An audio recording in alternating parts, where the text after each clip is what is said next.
Hello বন্ধুরা, আজকে আপনাদের সামনে নিয়ে আসলাম মজার একটি রেসিপি, কাচকি মাছের রেসিপি। প্রথমে আমাদের লাগবে আলু, বেগুন, কাঁঠালের বিচি, তারপর দিয়ে দিব কাঁচামরিচ, পেঁয়াজ, তারপর দিয়ে দিব কাচকি মাছ, তারপরে দিব লবণ, হলুদের গুঁড়ো, ধনিয়ার গুঁড়ো, তারপর দিয়ে দিব সামান্য একটু জিরে,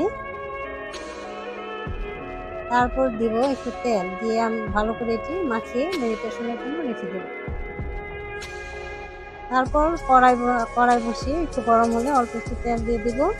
তেলটা গরম হয়ে গেলে আমরা সেই মেরিনেশন করে রাখা মাংসটুকু দিয়ে দেব। দিয়ে দেওয়ার পরে এটা আমি অল্প একটু জল দিয়ে ঢেকে দেবো কিছুক্ষণের জন্য।